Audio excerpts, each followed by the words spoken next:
রমজান মাসের বলছিলাম যে রমজান মাসের যেসব নেক ইবাদত বন্দেগী রয়েছে সেগুলি আপনাদেরকে বলবো, যাতে করে আল্লাহ পাক যেন প্রথম আমাকে তৌফিক দান করেন, তারপর আপনাদের সকলকে তৌফিক দান করেন যে এই নেক আমলগুলিতে অংশ নেওয়ার, আমরা যাতে করে এই নেক আমলগুলিতে বেশি বেশি অংশ নিতে পারি।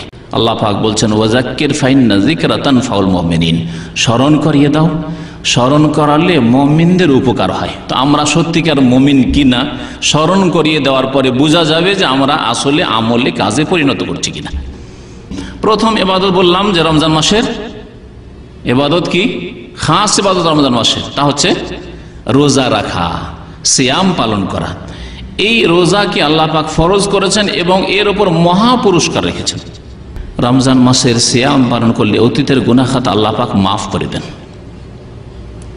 সহিহ বুখারী মুসলিমের হাদিসে রয়েছে, নবী করিম সাল্লাল্লাহু আলাইহি সাল্লাম বলেছেন, মান সামা রমাদান ঈমানান ওয়া ইহতিসাবান গুফিরা লাহু মা তাকাদ্দামা মিন যামবিহি। যে ব্যক্তি রমজান মাসের সিয়াম পালন করল, রোজা রাখল আল্লাহর প্রতি ঈমান রেখে, যদি আল্লাহ পাকের প্রতি ঈমান রেখে নেকির উদ্দেশ্যে রোজা রাখে কেউ, রমজান মাসের গুফিরা লাহু মা তাকাদ্দামা মিন যামবিহি, তার অতীতের গুনাহকে আল্লাহ পাক মাফ করে দেবেন। অতীতের গুনাহ আল্লাহ পাক মাফ করে দেবেন, কিন্তু ফরজ ঠিক থাকতে হবে। ছোট গুনাহগুলি আল্লাহ মাফ করবেন, সাগীরা গুনাহ, কাবীরা গুনাহ যদি হয়ে থাকে তাহলে তওবা করে ফিরে আসতে হবে। রমজান মাসের দ্বিতীয় ইবাদত যা রমজান মাসের সাথে খাস, কিন্তু এই ইবাদত সুন্নাত, তা হচ্ছে রমজান মাসের কিয়াম, সিয়ামের সাথে কিয়াম। নবী করিম সাল্লাল্লাহু আলাইহি ওয়াসাল্লাম ওই হাদিসে, যে হাদিসে রমজান মাসের রোজা রাখলে অতীতের গুনাহ আল্লাহ মাফ করে কথা বলা হচ্ছে, সেই হাদিসের দ্বিতীয় অংশ হচ্ছে ওমান কামা রমাদানা ঈমানান ওয়া ইহতিসাবান গুফিরা লাহু মা তাকাদ্দামা মিন যামবিহি। যে ব্যক্তি রমজান মাসের কিয়াম করবে, অর্থাৎ তারাবিহ পড়বে, রাতের নামাজ পড়বে, জামাত সহকারে, পুরুষরা বিশেষ করে জামাত সহকারে মসজিদে পড়বে, এটি হচ্ছে মুস্তাহাব এবং সুন্নাত। নবী করিম সাল্লাল্লাহু আলাইহি সাল্লামের পরে জামাত সহকারে যেহেতু পড়া হয়েছে, আর জামাতে পড়লে তার খুশু খুজু এবং তাতে আন্তরিকতা, তাতে একাগ্রতা আরও বেশি বেড়ে যায়।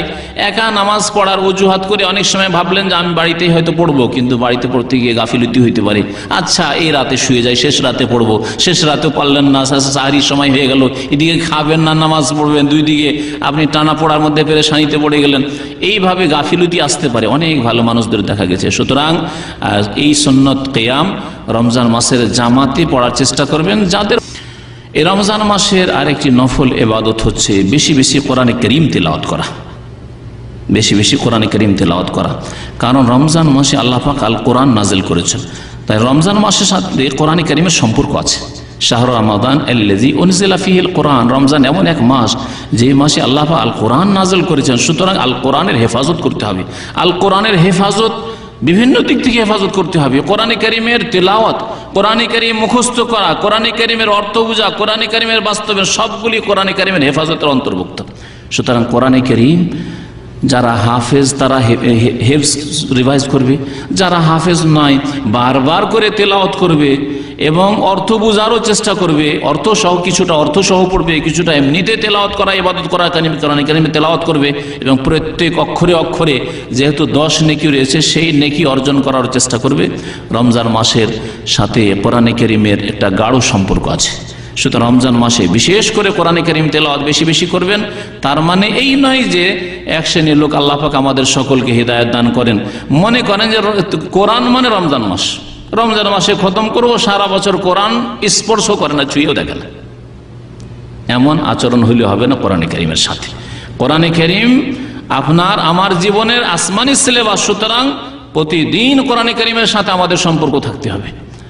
আমলের দিক থেকে, তেলাওয়াতের দিক থেকে, অর্থ পড়ার দিক থেকে, তাফসীরের দিক থেকে, চর্চা করার দিক থেকে, শিক্ষা দেওয়া নেওয়ার দিক থেকে, আর বিশেষ করে রমজান মাসে বিশেষ আমাদের সম্পর্ক হইতে হবে কোরআনে কারীমের সাথে।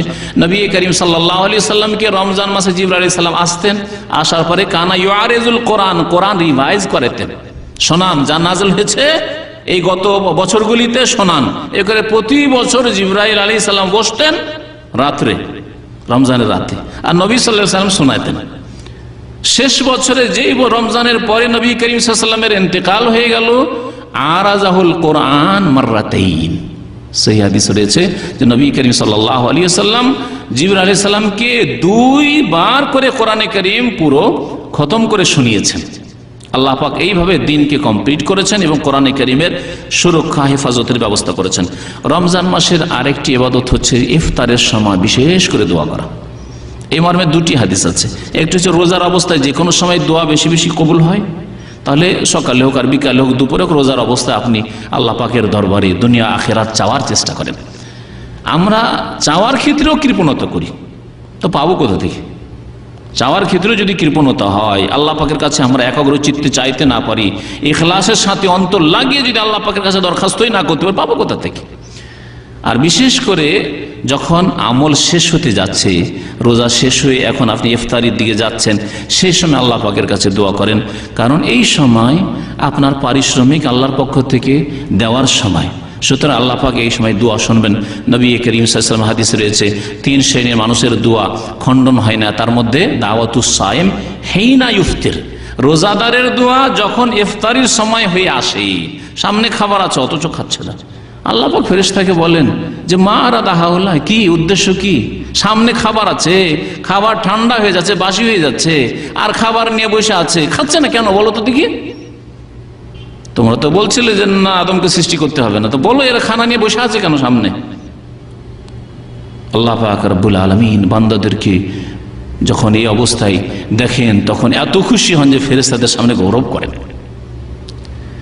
সুতরাং এই সময় আল্লাহ পাক রব্বুল আলামিন রহমতে ইলাহি নাজিল হওয়ার সময় আল্লাহ পাকের কাছে দোয়া করতে হবে। আল্লাহ পাক যেন আমাদের সকলকে তৌফিক দান করেন। দুয়ার সম্পর্ক যেমন বললাম কোরআনে কারীমের সম্পর্ক আছে রমজানের সাথে, তেমন দুয়ার সম্পর্ক আছে রোজার সাথে, রমজানের সাথে। রমজান এবং রোজা সম্পর্কে, সিয়াম সম্পর্কে যে আয়াতগুলি আল্লাহ পাক সূরা বাকারায় নাযিল করেছেন, সেই আয়াতের মাঝখানে একটি আয়াত রয়েছে দোয়া সম্পর্কে, ওয়া ইযা সাআলাকা ইবাদি আন্নী ফাইন্নী করিব।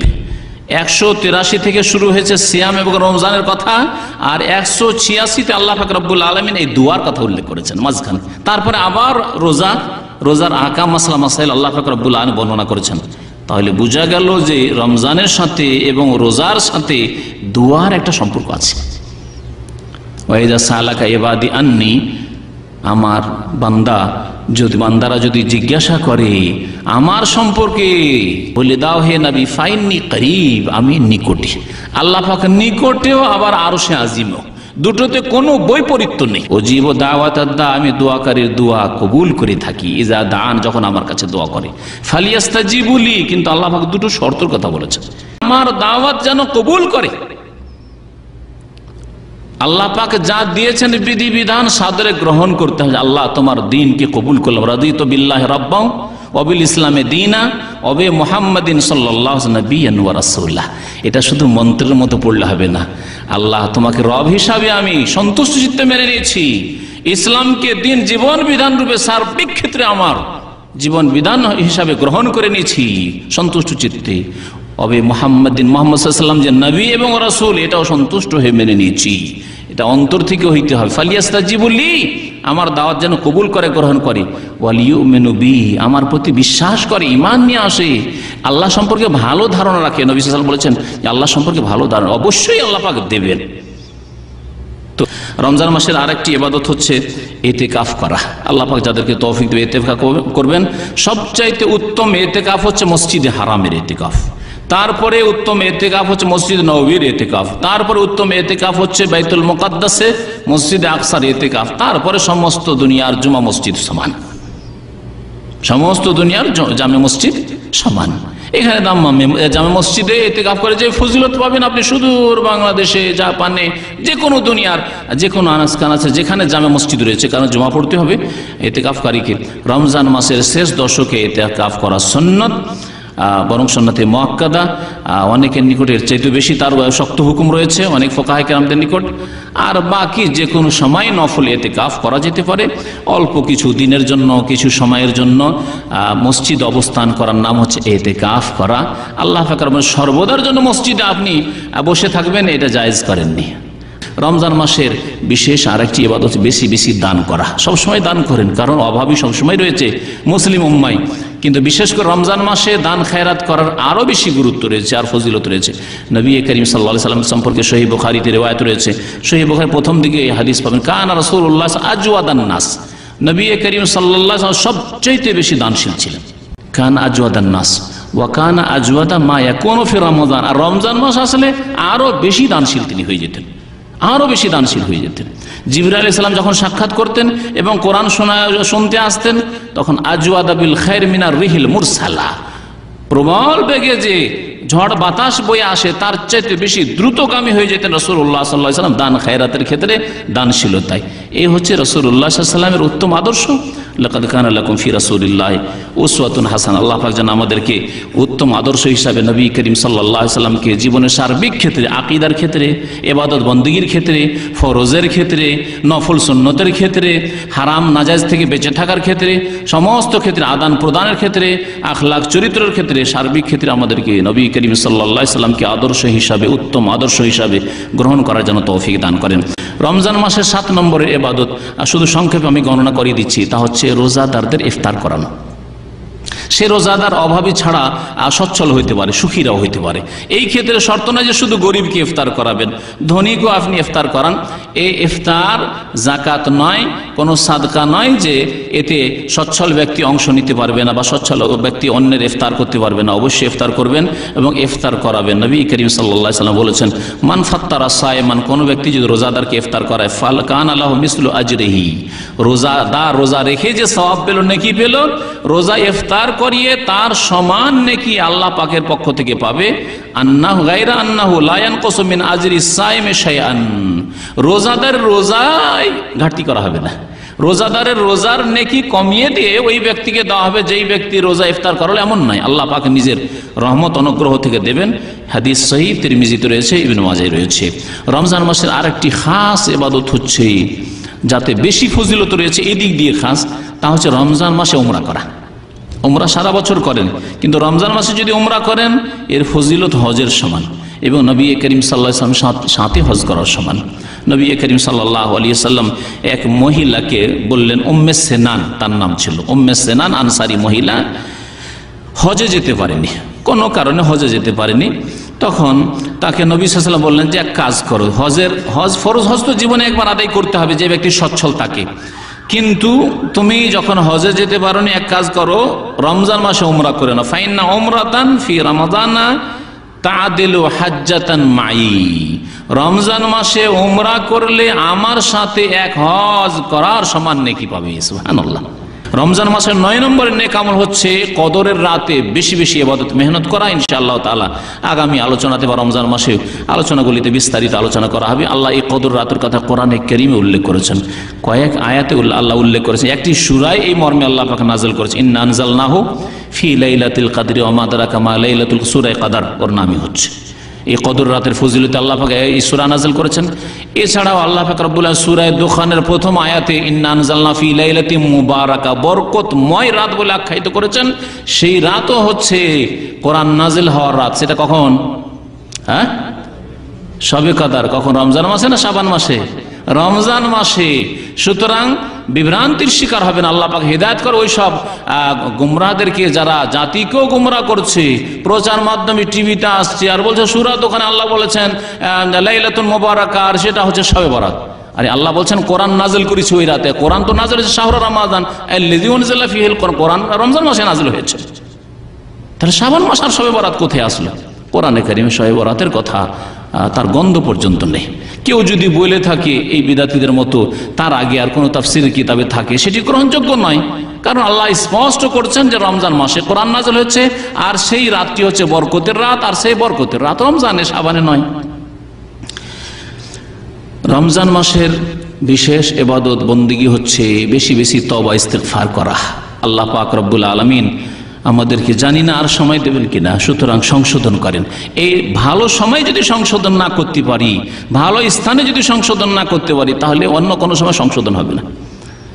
আপনারা বাস্তবে দেখবেন যে একজন মানুষ গুনাহ করলে মসজিদের ভিতরে গুনাহ করতে সাহস করে না, তাই না? তার মানে স্থানের শ্রদ্ধা করে। যেমন স্থানের শ্রদ্ধা করতে হবে, তেমনি সময়কালেরও শ্রদ্ধাশীল হইতে হবে।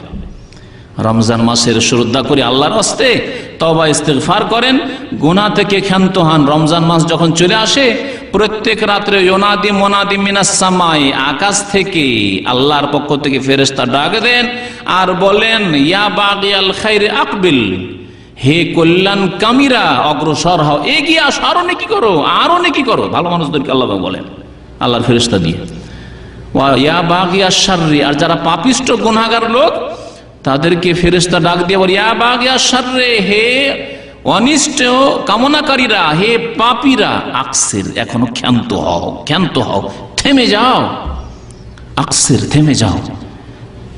ওয়াযালিকা কুল্লা লাইলা, প্রত্যেক রাত্রে এইরকম ডাক দেওয়া হয় আসমান থেকে। রমজান মাসের শেষ ইবাদত বন্দেগী হচ্ছে যাকাতুল ফিতর আদায় করা। এই 10-12টি বিষয় আপনাদের সামনে পেশ করলাম। আল্লাহ পাক রব্বুল আলামিন যেন আমাদেরকে নেক আমলের তৌফিক দান করেন। আল্লাহ পাক আমাদের গুনাহ খাতা যেন মাফ করে দেন। আল্লাহ পাক রব্বুল আলামিন রমজান মাসের ইবাদত বন্দেগী আমাদের যেন কবুল করেন। আল্লাহ আমাদের শাবানে যেন বরকত দান করেন। আল্লাহ আমাদেরকে খালেস অন্তর থেকে নির্ভেজাল নিখুঁত তওবা করার জন্য তৌফিক দান করেন। আল্লাহ আমাদেরকে যেন জান্নাতুল ফিরদাউস দান করেন। আল্লাহ আমাদেরকে জাহান্নামের আযাব থেকে যেন রক্ষা করেন। আল্লাহ আমাদের কবর আযাব থেকে যেন রক্ষা করেন। আল্লাহ পাক আমাদেরকে নেক সন্তান সন্ততি যেন দান করেন। আল্লাহ পাক আমাদেরকে যা কিছু দিয়েছেন তাতে যেন বরকত দান করেন। আল্লাহ আমাদের হালালে যেন বরকত দান করেন, আর হারাম থেকে আমাদেরকে যেন বাঁচিয়ে রাখেন। আল্লাহ আমাদেরকে মানুষের যেন মুখাপেক্ষী না করেন। আল্লাহ যেন আমাদের সমস্ত প্রয়োজন, আমাদের যত কিছু রয়েছে আল্লাহ যেন আমাদের দূর করে দেন, আর অন্যের যেন দ্বারস্থ আল্লাহ পাক যেন না করেন। যেসব ভাইয়েরা বোনেরা অসুস্থ রয়েছেন আল্লাহ তাদের পীড়া অসুস্থতা যেন দূর করে দেন। যেসব ভাইয়েরা পেরেশানিতে রয়েছে আল্লাহ তাদের পেরেশানি যেন দূর করে দেন। যেসব ভাই বোনেরা ইন্তেকাল করেছেন মুমিন মুমিনাত, আল্লাহ তাদের রুহের মাগফিরাত করেন। আল্লাহ আমাদেরকে নেক আমলের তৌফিক দান করেন। আল্লাহ পাক আমাদের সমস্ত ইবাদত বন্দেগী যেন কবুল করেন। রব্বানা তাকাব্বাল মিন্না ইন্নাকা আনতাস সামিউল আলিম ওয়া তুব আলাইনা ইন্নাকা আনতাত তাওয়াবুর রহিম। সুবহানা রাব্বিকা রাব্বিল ইজ্জাতি আম্মা ইয়াসিফুন ওয়া সালামুন আলাল মুরসালিন ওয়ালহামদুলিল্লাহি রাব্বিল আলামিন।